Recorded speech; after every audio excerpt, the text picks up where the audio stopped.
होशय 11 अध्याय। इस्राएल प्रति परमेश्वरंकर प्रेम। इस्राएल बाल्यकाल आम्भे ताहाकु स्नेह कलु और आम्भ पुत्र को मिस्ररु डाकिलु। सेमाने जेते सेमानंकु डाकिले सेते सेमाने सेमानंक ठारु दूर को गले।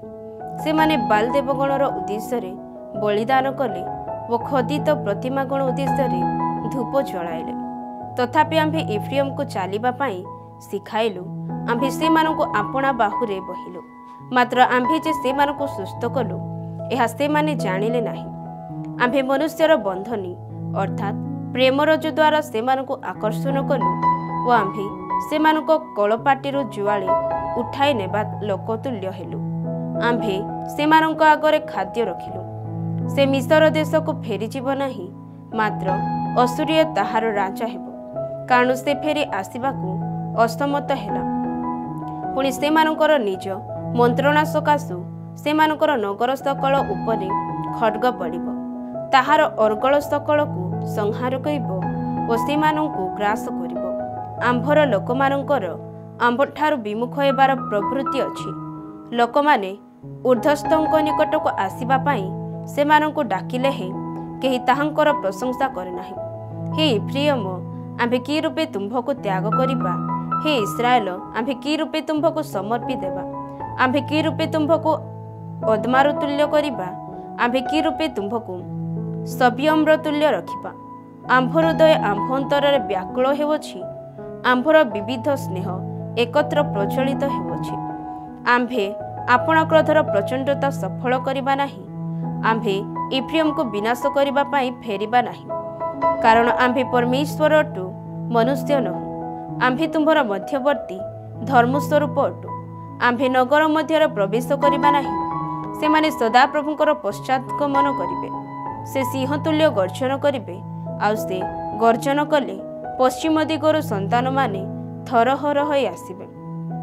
सेमाने पक्षी परि मिस्ररु ओ कपत परि असुर देशरु थरहर होई आसिबे। पुणी आम्भे सेमानंकु सेमानंको गृहरे बास कराइबा, एहा प्रभु सदा प्रभु कहंती।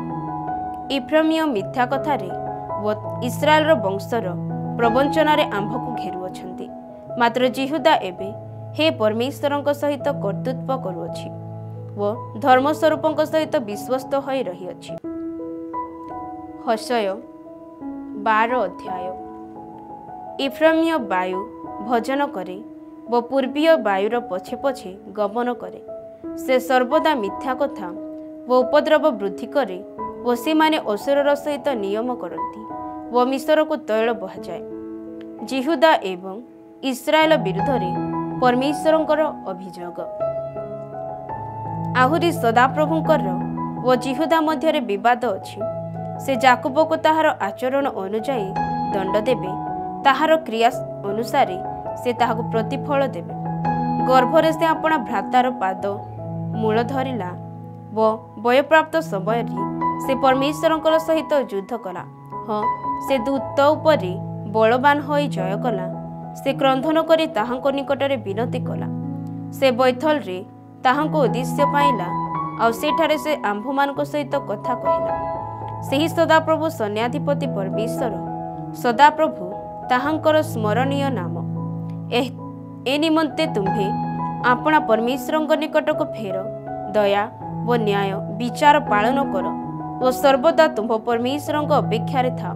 से जने व्यवसायी अटी, ताहार हस्तरे छलनार नीति अछि। से उपद्रव करने को भल पाए। पुणी इफ्राइम कहिला, निश्चय मु धनी होइअछि, मु संपत्ति पाइअछि। मोर सबु परिश्रम रे से माने पापयुक्त कौनसी अधर्म मोठारे पाए नाही। मात्र मिस्र देश ठारो आम्भे सदाप्रभु तुम्भर परमेश्वर अटु। आम्भे महापर्व दिनर न्याय तुम्भको पुनर्बार तंबुरे बास कराइबा।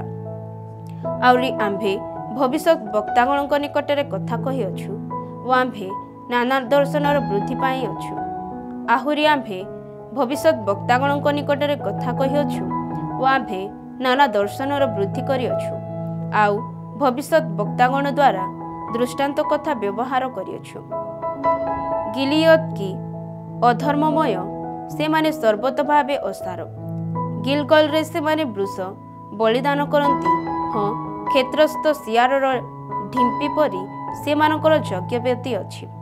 ପୁଣି ଯାକୁବ ଅରାମ ଦେଶକୁ ପଳାଇଗଲା ଓ ଇସ୍ରାଏଲ ଭାର୍ଯ୍ୟାର ନିମନ୍ତେ ଦାସ୍ୟକର୍ମ କଲା ଓ ଭାର୍ଯ୍ୟା ନିମନ୍ତେ ମେଷ ଚରାଇଲା। ସଦାପ୍ରଭୁ ଏକ ଜଣ ଭବିଷ୍ୟତ ବକ୍ତା ଦ୍ୱାରା ଇସ୍ରାଏଲକୁ ମିଶ୍ରରୁ ବାହାର କରି ଆଣିଲେ ଓ ଏକ ଜଣ ଭବିଷ୍ୟତ ବକ୍ତା ଦ୍ୱାରା ସେ ରକ୍ଷିତ ହେଲା। ଇଫ୍ରାଇମ୍ ଅତିଶୟ ବିରକ୍ତ କରାଯାଇଅଛି, ଏଥିପାଇଁ ତାହାର ରକ୍ତର ଦୋଷ ତାହା ଉପରେ ରହିବ ଓ ତାହାର ପ୍ରଭୁ ତାହା ଉପରେ ତାହାର ଅପମାନ ବର୍ତ୍ତାଇବେ। ହୋସେୟ 13 ଅଧ୍ୟାୟ। ଇସ୍ରାଏଲ ପ୍ରତି ପରମେଶ୍ୱରଙ୍କର କଠୋର ବିଚାର। ଇଫ୍ରାଇମ୍ କଥା କହିବା ବେଳେ କମ୍ପ ଜନ୍ମିଲା, ସେ ଇସ୍ରାଏଲ ମଧ୍ୟରେ ଆପଣାକୁ ଉନ୍ନତ କଲା। ମାତ୍ର ବାଲ୍ ଦେବ ବିଷୟରେ ଯେତେବେଳେ ସେ ଦୋଷ କଲା, ସେତେବେଳେ ମଲା। ପୁଣି ଏବେ ସେମାନେ ଅଧିକ ଅଧିକ ପାପ କରନ୍ତି ଓ ରୂପାର ଢଳା ପ୍ରତିମା ଅର୍ଥାତ୍ ଆପଣା ଆପଣା ବୃଦ୍ଧି ଅନୁସାରେ ଦେବତା ନିର୍ମାଣ କରିଅଛନ୍ତି। ସେସବୁ କାରିଗରର କର୍ମ, ସେସବୁର ବିଷୟରେ ସେମାନେ କହନ୍ତି। ଯେଉଁ ଲୋକମାନେ ବଳିଦାନ କରନ୍ତି, ସେମାନେ ଗୋବତ୍ସ ପ୍ରତିମା ଗଣକୁ ଚୁମ୍ବନ କରନ୍ତୁ। ଏଥିପାଇଁ ସେମାନେ ପ୍ରାନ୍ତକାଳରେ ମେଘ ଓ ପ୍ରତ୍ୟୁଷର ବହିଯିବା କାଳର ବହିଯିବା କାକର ଓ ଘୂର୍ଣ୍ଣିବାୟୁର ଖୋଳାରୁ ଉଡ଼ିଯିବା ତୋଷ ଓ ନଳ ଦେଇ ବାହାରି ଯିବା ଧୂଆଁ ପରି ହେବେ। ତଥାପି ମିଶ୍ର ଦେଶଠାରୁ ଆମ୍ଭେ ସଦାପ୍ରଭୁ ତୁମ୍ଭର ପରମେଶ୍ୱର ଅଟୁ ଓ ତୁମ୍ଭେ ଆମ୍ଭ ଛଡ଼ା ଆଉ କାହାକୁ ପରମେଶ୍ୱର ବୋଲି ଜାଣିବ ନାହିଁ ଓ ଆମ୍ଭ ଭିନ୍ନ ଅନ୍ୟ ତ୍ରାଣକର୍ତ୍ତା ନାହିଁ। ଆମ୍ଭେ ପ୍ରାନ୍ତରରେ ଓ ମହା ମରୁଭୂମିରେ ତୁମ୍ଭକୁ ଜାଣିଲୁ। ସେମାନେ ଆମ୍ଭମାନଙ୍କ ଚରାଣୀ ସ୍ଥାନ ଅନୁସାରେ ପରିତୃପ୍ତ ହେଲେ। ସେମାନେ ପରିତୃପ୍ତ ହୋଇ ଅନ୍ତଃକରଣରେ ଗର୍ବିତ ହେଲେ, ଏଥିପାଇଁ ସେମାନେ ଆମ୍ଭକୁ ପାଶୋରି ଅଛନ୍ତି।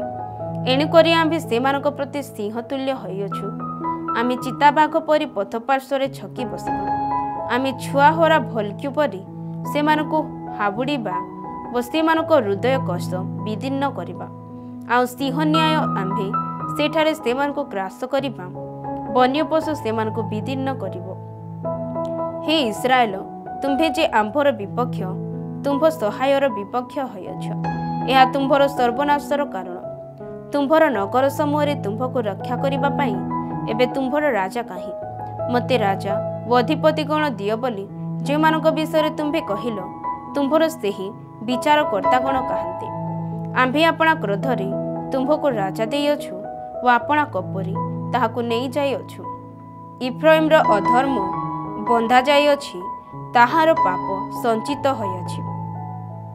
ପ୍ରସବକାରିଣୀ ସ୍ତ୍ରୀ ବେଦନା ତାହାକୁ ଆକ୍ରାନ୍ତ କରିବ। ସେ ଅଜ୍ଞାନ ଶିଶୁ, କାରଣ ଶିଶୁମାନଙ୍କ ପ୍ରସବ ଦ୍ୱାରରେ ତାହାର ବିଳମ୍ବ କରି ରହିବାର ଉଚିତ ନୁହେଁ। ଆମ୍ଭେ ପାତାଳର ପରାକ୍ରମରୁ ସେମାନଙ୍କୁ ଉଦ୍ଧାର କରିବା, ଆମ୍ଭେ ମୃତ୍ୟୁରୁ ସେମାନଙ୍କୁ ମୁକ୍ତ କରିବା। ହେ ମୃତ୍ୟୁ, ତୁମ୍ଭର ମହାମାରୀ କାହିଁ? ହେ ପାତାଳ, ତୁମ୍ଭର ସଂହାର କାହିଁ? ଅନୁତାପ ଆମ୍ଭ ଦୃଷ୍ଟିର ଗୁପ୍ତ ରହିବ। ଯଦ୍ୟପି ସେ ଆପଣା ଭାତୃଗଣ ମଧ୍ୟରେ ଫଳବାନ ହୁଏ, ତଥାପି ପୂର୍ବୀୟ ବାୟୁ ସଦାପ୍ରଭୁଙ୍କର ଶ୍ୱାସ ପ୍ରାନ୍ତରରୁ ଆସିବ। ତହିଁରେ ତାହାର ନିର୍ଝର ଶୁଷ୍କ ହେବ ଓ ତାହାର ଜଳାକାର ଶୁଖିଯିବ। ସେ ତାହାର ଯାବତୀୟ ମନୋହର ପାତ୍ରର ଭଣ୍ଡାରୁ ଲୁଟ କରିବେ। ସମରିଆ ଆପଣା ଦୋଷର ଫଳ ଭୋଗ କରିବ, କାରଣ ସେ ଆପଣା ପରମେଶ୍ୱରଙ୍କର ବିଦ୍ରୋହାଚରଣ କରିଅଛି। ସେମାନେ ଖଡ୍ଗରେ ପତିତ ହେବେ, ସେମାନଙ୍କର ଶିଶୁମାନେ କଚଡ଼ା ଯାଇ ଖଣ୍ଡ ଖଣ୍ଡ ହେବେ, ସେମାନଙ୍କର ଗର୍ଭବତୀ ସ୍ତ୍ରୀମାନେ ଚିରା ଯିବେ। ହୋସେୟ 14 ଅଧ୍ୟାୟ। ପରମେଶ୍ୱରଙ୍କ ନିକଟକୁ ଫେରି ଆସିବାକୁ ଆହ୍ୱାନ। ହେ ଇସ୍ରାଏଲ, ତୁମ୍ଭେ ସଦାପ୍ରଭୁ ତୁମ୍ଭ ପରମେଶ୍ୱରଙ୍କ ନିକଟକୁ ଫେରି ଆସ, କାରଣ ତୁମ୍ଭେ ଆପଣା ଅଧର୍ମରେ ପତିତ ହୋଇଅଛ। ତୁମ୍ଭେମାନେ ବାକ୍ୟ ସଙ୍ଗରେ ଘେନି ସଦାପ୍ରଭୁଙ୍କ ନିକଟକୁ ଫେରି ଆସ। ତାହାକୁ କୁହ, ଅଧର୍ମ ସକଳ ହରଣ କର ଓ ଯାହା ଉତ୍ତମ ତାହା ଗ୍ରହଣ କର। ତହିଁରେ ଆମ୍ଭେମାନେ ଆପଣା ଆପଣା ଅଷ୍ଟାଧରର ଉପହାର ବୃଷ ରୂପରେ ଉତ୍ସର୍ଗ କରିବା। ଅସୁର ଆମ୍ଭମାନଙ୍କର ପରିତ୍ରାଣ କରିବ ନାହିଁ। ଆମ୍ଭେମାନେ ଅଶ୍ୱାରୋହଣ କରିବା ନାହିଁ, କିମ୍ବା ତୁମ୍ଭେମାନେ ଆମ୍ଭମାନଙ୍କର ଦେବଗଣ ବୋଲି ଆପଣମାନଙ୍କ ହସ୍ତକୃତ ବସ୍ତୁକୁ ଆଉ କହିବା ନାହିଁ। କାରଣ ପିତୃହୀନ ତୁମ୍ଭ ନିକଟରେ ଦୟା ପ୍ରାପ୍ତ ହୁଏ। ଆମ୍ଭେ ସେମାନଙ୍କର ବିପଥ ଗମନର ପ୍ରତିକାର କରିବା, ଆମ୍ଭେ ସ୍ୱଚ୍ଛନ୍ଦରେ ସେମାନଙ୍କୁ ପ୍ରେମ କରିବା, କାରଣ ଆମ୍ଭ କ୍ରୋଧ ତାହାଠାରୁ ନିବୃତ୍ତ ହୋଇଅଛି। ଆମ୍ଭେ ଇସ୍ରାଏଲ ପକ୍ଷରେ କାକର ତୁଲ୍ୟ ହେବା, ସେ ଶସନ ପୁଷ୍ପତୁଲ୍ୟ ପୁଷ୍ପିତ। ଆମ୍ଭେ ଇସ୍ରାଏଲ ପକ୍ଷରେ କାକର ତୁଲ୍ୟ ହେବା, ସେ ଶସନ ପୁଷ୍ପତୁଲ୍ୟ ଫୁଟିବ ଓ ଲିବାନନର ତୁଲ୍ୟ ମୂଳ ବାନ୍ଧିବ। ତାହାର ଶାଖା ସବୁ ବିସ୍ତାରିତ ହେବ ଓ ତାହାର ସଭା ଜିତବୃକ୍ଷ ତୁଲ୍ୟ ଓ ତାହାର ସୁବାସ ଲିବାନନ ପରି ହେବ। ତାହାର ଛାୟା ତଳେ ବାସକାରୀମାନେ ଫେରି ଆସିବେ, ସେମାନେ ଶସ୍ୟ ପରି ସଞ୍ଜୀବିତ ହେବେ ଓ ଦ୍ରାକ୍ଷାଲତା ପରି ପ୍ରସ୍ଫୁଟିତ ହେବେ। ତହିଁର ସୁବାସ ଲିବାନନର ଦ୍ରାକ୍ଷାରସ ତୁଲ୍ୟ ହେବ। ଇଫ୍ରାଇମ୍ କହିବ, ପ୍ରତିମା ଗଣରେ ମୋର ଆଉ କି କାର୍ଯ୍ୟ? ଆମ୍ଭେ ଉତ୍ତର ଦେଇଅଛୁ ଓ ତାହା ବିଷୟରେ ମନୋଯୋଗ କରିବା। ଆମେ ସତେଜ ଦେବଦାରୁ ବୃକ୍ଷ ତୁଲ୍ୟ, ଆମ୍ଭଠାରୁ ତୁମ୍ଭର ଫଳପ୍ରାପ୍ତି ହୁଏ। ଜ୍ଞାନବାନ କିଏ? ସେ ଏହିସବୁ ବିଷୟ ବୁଝିବ। ବୁଦ୍ଧିମାନ କିଏ? ସେ ଏସବୁ ଜାଣିବ। କାରଣ ସଦାପ୍ରଭୁଙ୍କର ପଥ ସକଳ ସରଳ, ଧାର୍ମିକମାନେ ତହିଁରେ ଗମନ କରିବେ, ମାତ୍ର ଆଜ୍ଞା ଲଙ୍ଘନକାରୀମାନେ ତହିଁ ମଧ୍ୟରେ ପତିତ ହେବେ।